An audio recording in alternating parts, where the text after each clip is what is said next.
Welcome. We are doing our second session of our Sugar Challenge support group. And today we have the lovely Shauna Bowen with us. She is one of our health coaches at our Vera clinic. She also has a plethora of experience in counseling and coaching and you name it, she can probably help you with it. And she's here to talk to us a little bit about what's happening in the gut and why we have sugar cravings and how we can sort of, I guess in a way, biohack that and get around some of those cravings. So without further ado, I'm going to go ahead and turn it over to Shauna. Thank you. Yeah, I thought this might be helpful with kind of the first week out. That because I think what probably happens the most when someone cuts down on sugar, especially if they've maybe had a lifestyle of eating a lot of sugar. No judgment with that, but just kind of that when someone cuts down on sugar, there can be these really intense cravings. So I thought that kind of normalizing what may be going on there can help someone kind of keep with the challenge and endure some of those cravings. And maybe we can help with some solutions on how to move through them. And what was really cool is I was talking with Katie before we started the group, and we've both done some pretty intense gut work. So we're kind of a plethora of personal experience with kind of dealing with gut and cravings and food. So yeah, so let me get to my next slide. And basically all I wanted to do is just very quickly, it's just a couple slides. I just wanted to help with the understanding of the connection of the gut brain and the head brain.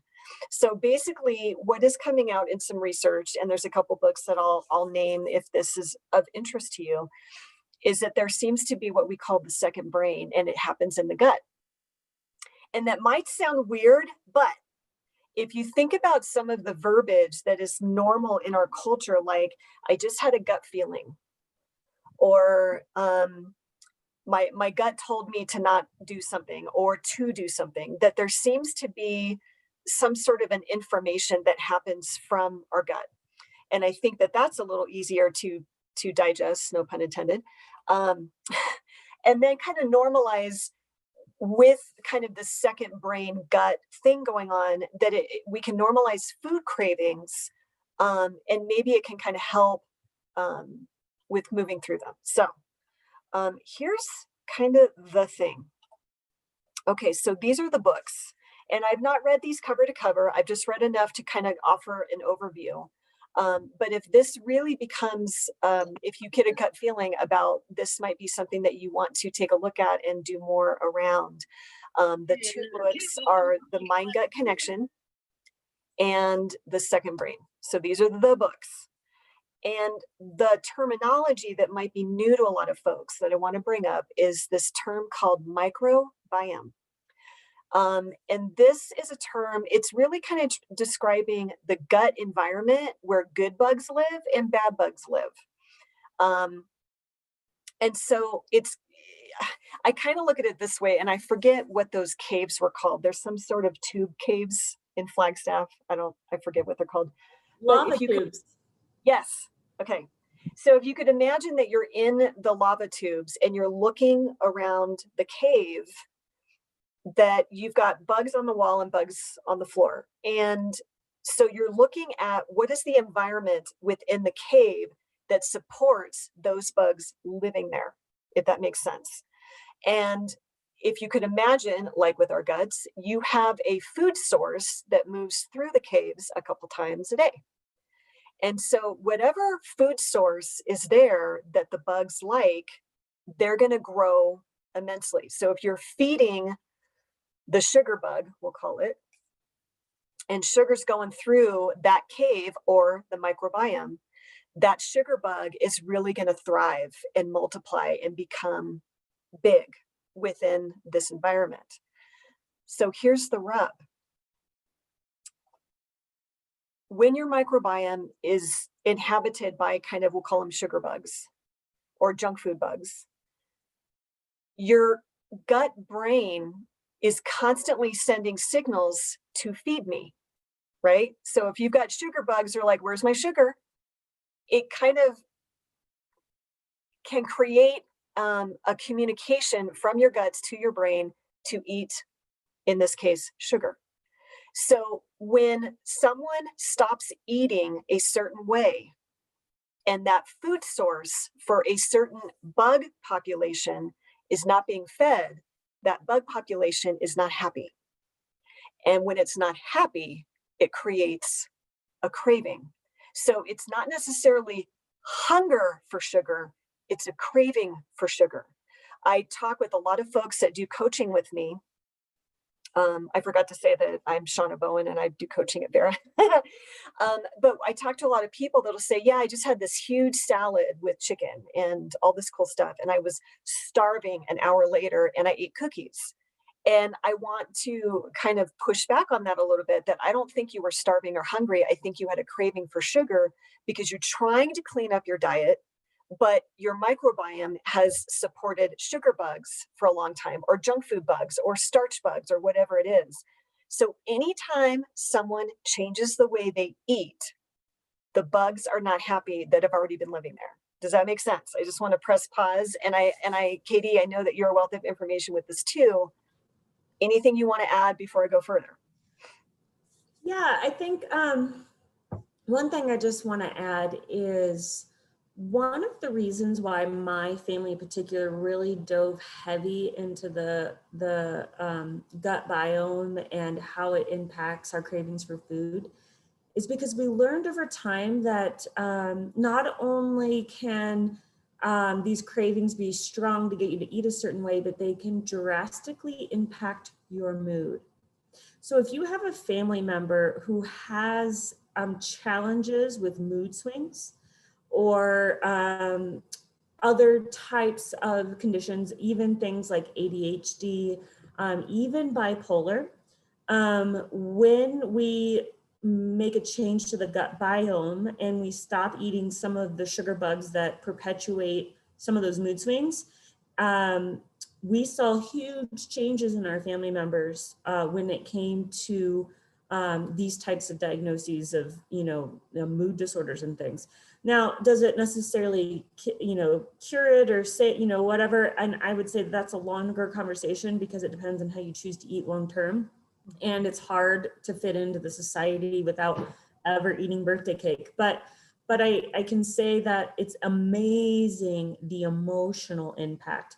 And then my personal experience was just, I struggled with insomnia for years, and the impact I had on my sleep was amazing when I went through the process of sort of changing my gut biome. So I just wanted to, add in a little personal tidbit on how much this gut brain impacts not just our cravings, but our moods and our sleep and even the pain that we experience in our bodies. Absolutely, because I do kind of a fuller presentation that has to do with gut health and mental health. So I took a lot of the slides out just to kind of offer what, normalizing cravings. But I mean, there is definitely a bigger picture here. I used to work in rehab centers for the mentally ill and also for drug dependency. And I remember this one person who was schizophrenic, probably some bipolar going on as well. And we cleaned up his diet. And he actually started having conversations, understanding, responding, like kind of came out of this fog. And we really restricted his food to very clean eating, no sugar, no caffeine, no dairy, no gluten, right? And so we're feeding this guy this for a while, and he starts to come out of this fog and his mental illness. I'm not going to say cured, but it definitely took it down to the point where he became more functional. Then his family came to town, his parents, and took him out for lunch. And we said, okay, no gluten, no dairy, no sugar, no caffeine. And they're like, yeah. We know. And they were thrilled that they could have a conversation with their son and that he was functional and calm. Take him out to eat, bring him back an hour and a half later, and he is an absolute mess having a schizophrenic episode. And the parents are like, we're paying all this money. What the heck?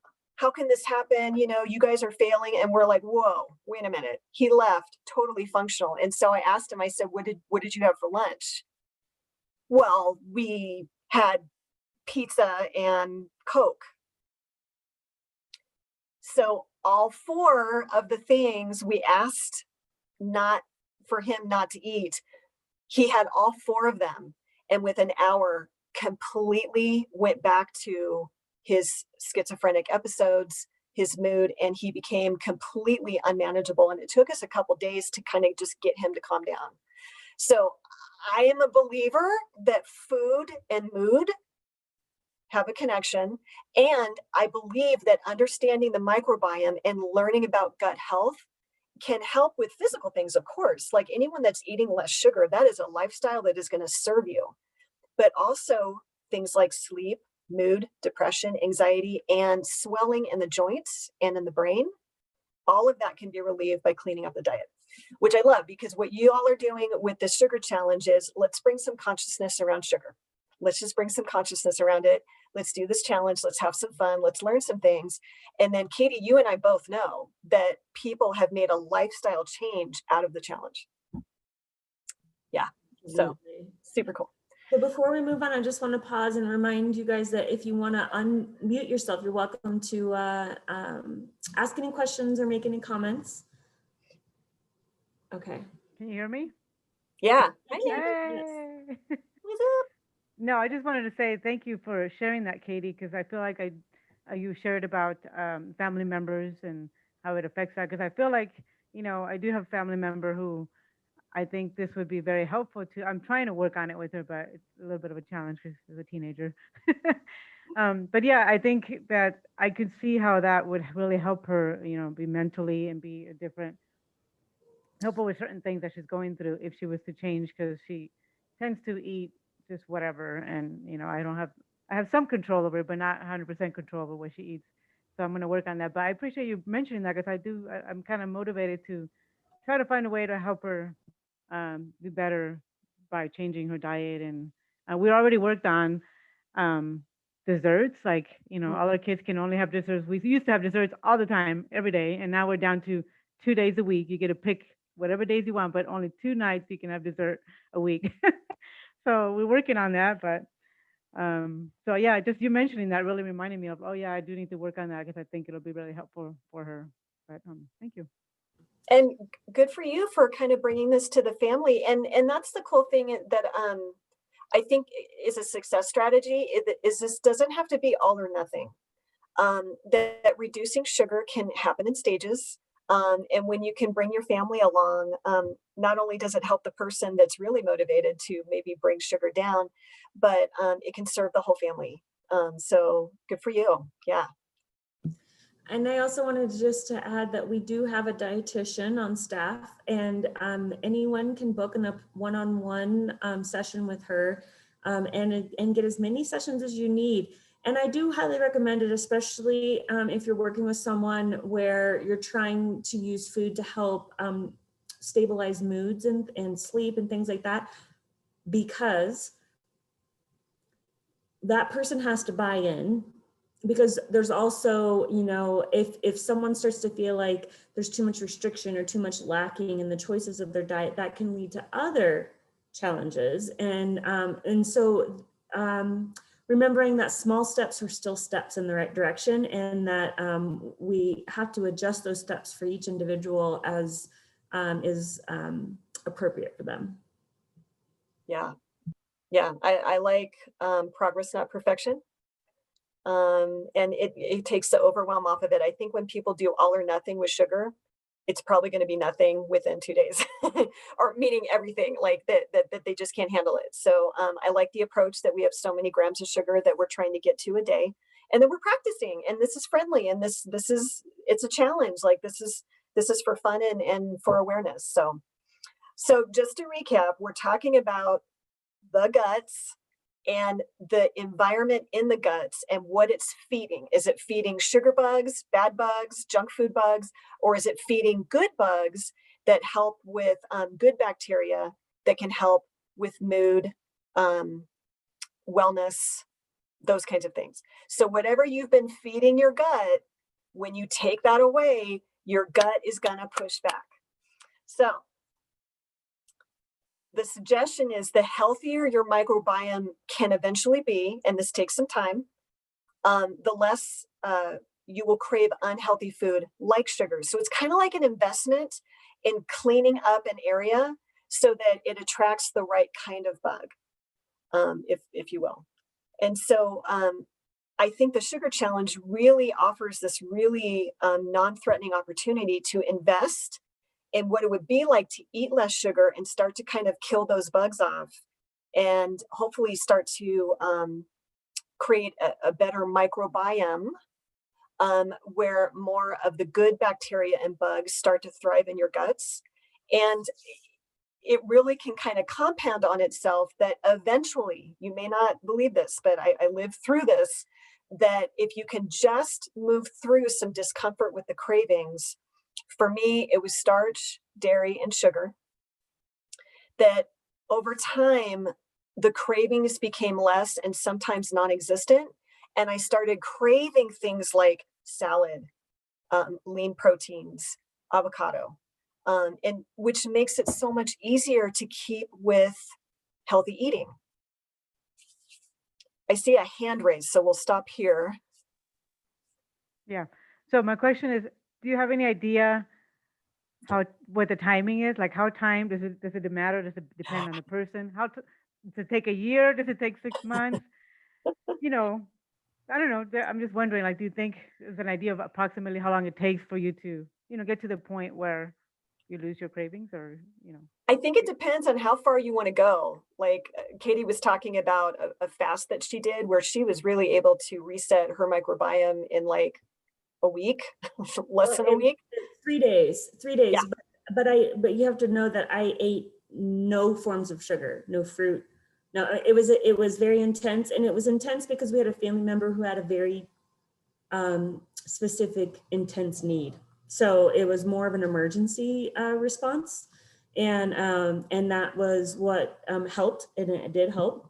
But if people don't want to get to the point where they're eating no fruit, no sugar, no carbs, like the only thing you would be able to eat would be like meat and a green vegetable and bone broth for 3 days. But you will see your microbiome change quickly there. And, less extreme means a little bit longer, right? Right. Yeah. And so it just depends on and again, so sometimes people are like, Katie said, like, I'm just going to rip off the Band-Aid. We need to do this because there's such a motivation behind it. We're in a crisis. Where other people might be like, okay, I'm just going to cut down my sugar and I'm going to create a lifestyle of this. And the more you cut down your sugar, the more the sugar bugs die off, and the more you don't even want it.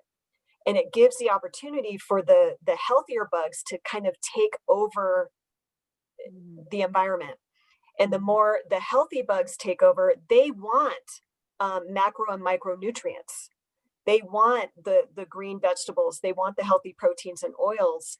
And so it just depends on how extreme you want to go and how you want to invest in this. But to kind of come back down to what we're trying to do here is to really normalize. If you are craving sugar, if you are climbing the walls for sugar, this is probably a part of it. Especially if you've had a lifestyle, even if it started at 2 weeks before Halloween, it didn't end until January 4th. That's still 3 months of eating a lot of sugar. And I know that a lot of the clients I worked with, it seems like there's this quarterly thing that goes on between Halloween and New Year's Eve of eating a lot more sugar than they're used to, unless they're making a conscious effort to stop. So when January 4th comes around, or whenever you guys started this, I just want to normalize, if there has been months or let's say years of eating a lot of sugar, I'm going to bet my bottom dollar that the microbiome is supporting sugar bugs and that they're not happy right now. But if you can keep going, I play this trick with myself. Once I learned about the microbiome, I was like, okay, who's in charge? Like, let's say I just had this really nutritious lunch and I start getting that sugar craving for like 2 cookies or whatever, the dessert after the meal. I have to stop when I have that craving, because I know I'm not hungry. I just had lunch. I stop and kid with myself, and I'm going to use a swear word, but it's in really good, it's in good intentions, where I'll say, okay, who's in charge? Me or a bunch of bugs that shovel shit all day? Right? Who's in charge? Because that is not fair. I am not going to let a bunch of bugs decide that I'm going to eat something that doesn't serve me. Because for me, I started having consequences with inflammatory problems, mood, and unwanted weight gain. And I'm like, dude, you guys cannot decide for me anymore, because your wanting of sugar and devouring sugar and overpopulating my guts is causing harm to me. So I'm literally having my one brain to my second brain. We're having like this discussion. And so I kid about that, but it's like, you guys shovel shit. You don't get an opinion. Like, I'm going to clean up my life through cleaning up my guts. Like, this is happening. And if you can just move through those cravings, the bugs die off. And all of a sudden, you don't want sugar.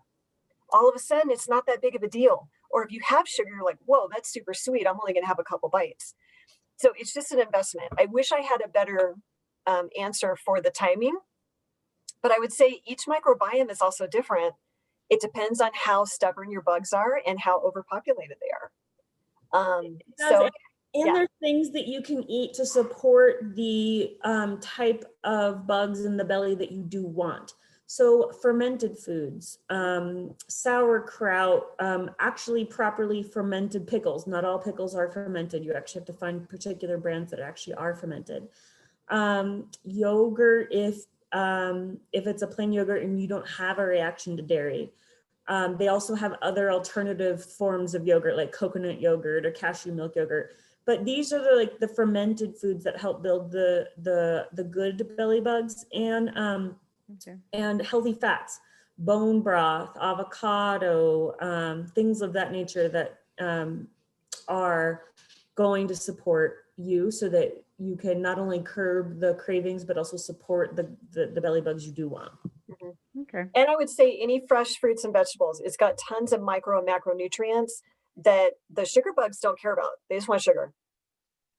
So again, it's kind of like fighting for this microbiome, but as you fight for your microbiome, the microbiome will fight for you by supporting less cravings. Speaking of like fruits and vegetables, so when I work with kids on this, they tend to come to a level where they're like, okay, well, I want something bad, so I'm going to eat an apple. And I'm like, great, then eat the apple. Now they're craving the apple because they're craving the sugar, and there is sugar in the apple. And so they're feeding some of those bugs a little bit, but an apple has so many other things in it as well. And it's not like they're eating 20 apples like you would eat in apple juice, right? So it's like, an apple, an orange, you'll notice at first with children, they might like lean heavily on fruits at first. Well, that's okay. That's a step in the right direction. Mm-hmm. Yeah, definitely. Definitely. So I'm hoping that just learning about the term microbiome and having some normalizing of cravings of sugar will be helpful, and kind of this motivational push to just keep going, to be in charge, to move through a craving. And so I bring the strategy slide back up from last time, where when you're moving through craving, these are some of the things we came up last time, which is, think about your motivation. Why are you doing this to begin with? And have that in your forefront of your mind when you're having a craving, and have a chat with your bugs. We had all these other things, playing a trick with yourself. Okay, just for today, I'm not going to eat sugar. Tomorrow, I'll succumb to my craving, but today, I'm not going to do it. And then you restart the day, and the next day, and the next day, and all of a sudden, the challenge is over, and you did 3 weeks with doing your sugar challenge. Getting busy doing something else during your cravings, huge, especially if you like doing it. For me, if I can just pick up my guitar and play, I forget about sugar. Some people like to brush their teeth after lunch or dinner. If you kind of have that dessert after the meal thing going on, sugar-free candies can come in handy. I know that that's one of the things I do from time to time. Sugar-free sweeteners. Some people like to utilize those to get through cravings. Some don't want to go that route. Like Katie had said, eating the fats and the proteins can help with satiation and less cravings. And then substituting with fruit. I was talking last time that my husband used to do a bowl of ice cream after dinner. That was kind of something he grew up with. And now he does like a cup of blueberries with a little tiny bit of cream and an artificial sweetener. Way better than a bowl of ice cream. So again, you can try and substitute. In fact, for me, one of my big ones after lunch is gum. I have like 4 or 5 flavors of gum always with me, and that's something that helps me. And I have been not having sugar after lunch. It's probably been 10, 12 years, and I know it served me well. But in the beginning, it seemed impossible. It just seemed impossible. So use your strategies, find what works for you, try some stuff out, and, just keep going. And I see a hand raised, so I'll open it. I just wanted to share that one thing that we've done, and I see that it does work for us, is brushing your teeth after dinner. So one of the things that we've done is my husband and I always used to eat stuff after dinner, especially in the holidays, whether it was something, dessert or something. And so he actually decided and challenged me. He said, why don't we after dinner decide not to eat anything, but if you do crave something, you have to have a fruit instead of anything else. So we said, okay. Yeah. So we started that. We've been doing that. And there's been times when as soon as I brush my teeth, I don't even want a fruit because I just brush my teeth. So even though it would have been a healthy thing and it's okay, we decided you can eat an apple, that's okay, but you can't have anything else. Mhm. I still didn't have the apple because I already brushed my teeth. I don't want to have an apple and then rebrush my teeth. So I found that that's Yeah. like, it's funny that I read this and I thought, yeah, it kind of does help. If you brush your teeth, you kind of tend to, even though you're supposed to eat something healthy, you kind of don't want to. Yeah. So Yeah. I This think it is works for a lot helpful. of people. Things don't taste good. Yeah, I was just gonna say things don't taste very good with a toothpaste flavor. Right. No, not for a while anyways. Yeah. That's awesome. Yeah. So the other thing I wanted to bring up, and I think I'm gonna lose my thought here. I lost it. But anyways, so these are great strategies. And again, kind of practice that perfection. And I forget if I had another slide. Oh, okay. I love this quote. Okay. So where you are today is based on decisions you made 5 years ago. And where you're going to be in 5 years is based on decisions you make today. So invest in your microbiome. Awesome. I think I wanted to share in my experience. I've been doing the sugar challenge for many, many years. And at first it was hard. And the first time I did it, I kind of slid back to original eating patterns right after the challenge. And I was like, oh, I don't know, that didn't quite work well. And then the second time I did it, my slide back was less, and sort of my baseline ended up being better than it was before. And then the third time I did it, my baseline was significantly better than it was before. And so each year it's gotten to the point now where I eat the recommended amount of daily sugar every day year round now. The only times I don't are like particular days, Christmas Day for, dessert, Thanksgiving Day, birthday, and that's like it. So like I can count on 2 hands the amount of days that I might go over 25 grams of sugar in a day. And it's just become, I don't have to count all the grams. I kind of know what to eat and what not to eat, and to skip the salad dressing at a restaurant, but what ones to buy for home or how to make them, all of that. So I just want to say that to go along with her comment of what you do today will impact what your experience 5 years from now. That has definitely been my experience, and it builds upon itself and it becomes easier as you go. Mm-hmm. I have a question. I had emailed you a question, Katie, but maybe you didn't get it. Agave nectar.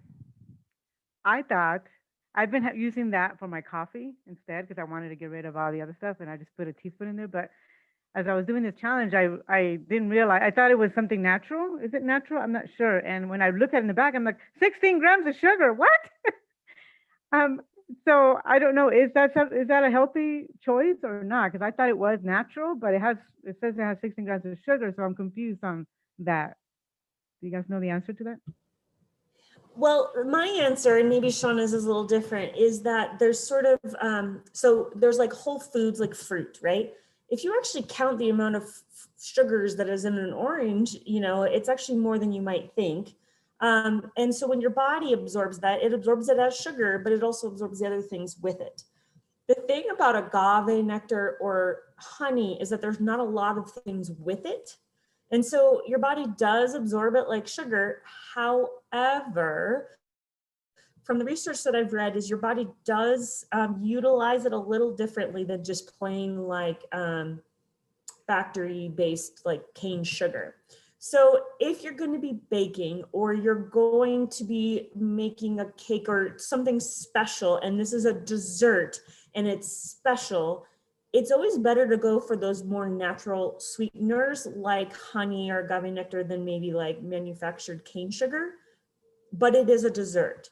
So you don't want to add it to lots of foods all the time because it is sugar and your body does receive it as such. It's just that it does absorb it a little bit better, a little bit differently. So if it was a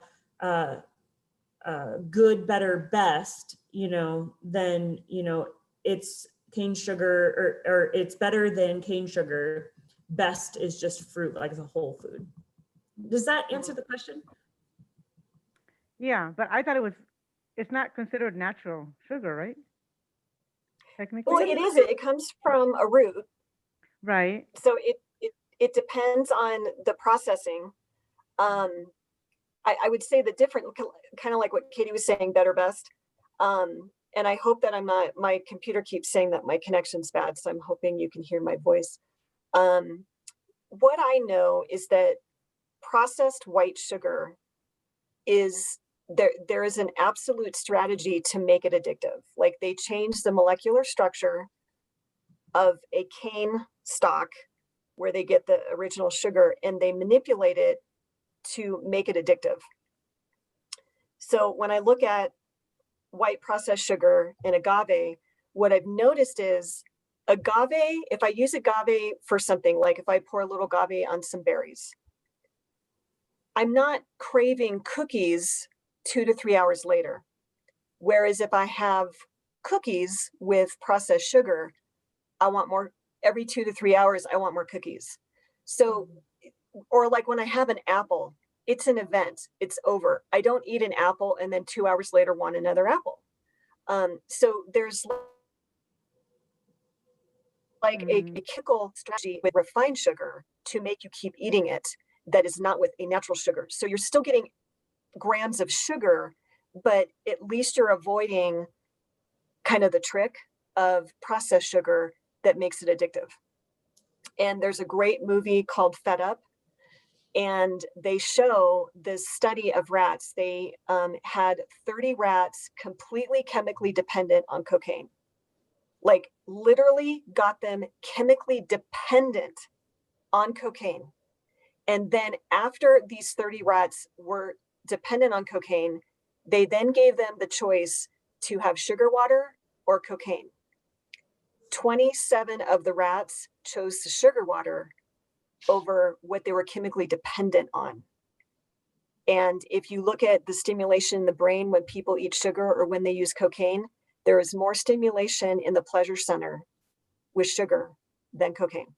Wow. So refined sugar has been designed on purpose to get you to keep using it. So at least there's just not that like addictive hit if you're eating a fruit sugar or like an agave sugar that hasn't been processed, where you're really just getting the nectar of a root. So I hope that's helpful, that like when I eat a cookie that is sweetened with non-processed sugar, I have the cookie and it's over. Like I'm not obsessing 2 to 3 hours for more, whereas that tends to be the case if I eat, cookies with processed sugar. So that's like another layer that I hope is helpful. Yeah. So when you ask, is it a natural sugar? It is. I mean, honey is a natural sugar. Agave nectar is a natural sugar as long as it's not been processed on some level. And it's still a treat.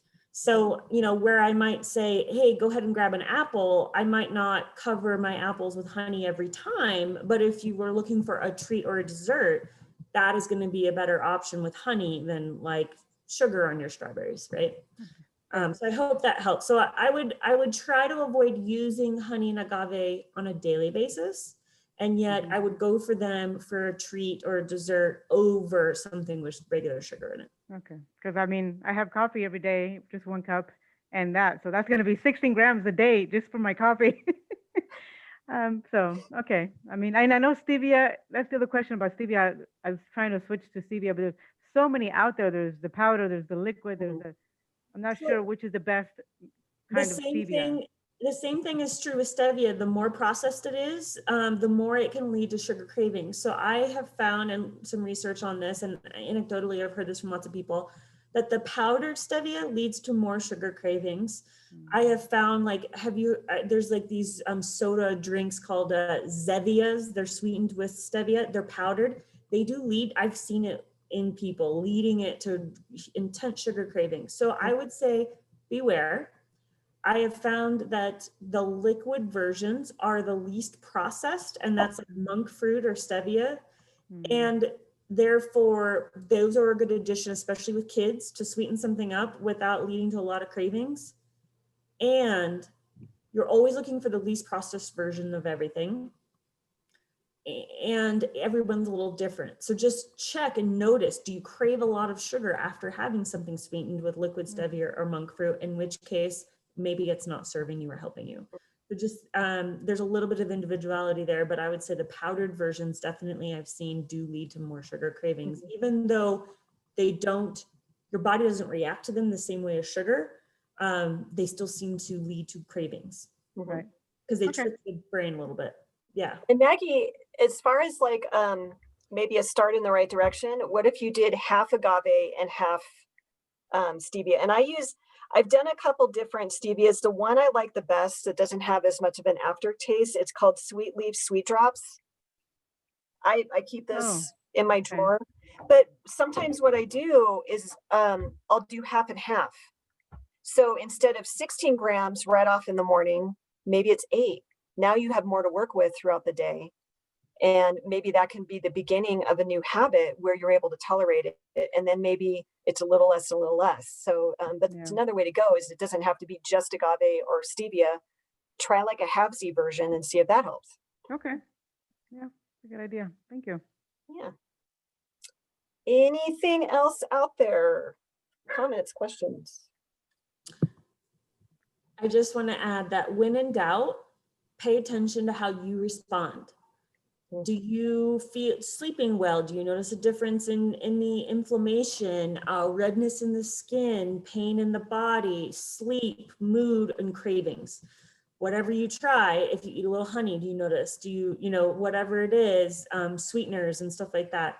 And just pay attention to those so you know that what works uniquely best for you. Okay. One Yes. thing I am excited about that I'm grateful for is all the recipes you guys have sent. I am excited to try many of those, and especially the salad dressings, because I usually make my own salad dressing, but there's so many out there that I want to try. So I'm looking forward to that. Thank you for sending the recipes. Continue. I don't mind. Keep getting those because I do want to try some, especially the desserts. For my kids, I look forward to my kids trying those desserts, and if they like it, then that may be our main dessert. So thanks for sending that. Awesome. Very cool. Right on. Well, as always, Katie, Maggie, everyone else that's on the call, keep up the good work. Like it's 3 weeks to create some self-awareness. So take advantage of the opportunity. Thank you. Thank you for joining us. Keep going. Thanks. Bye.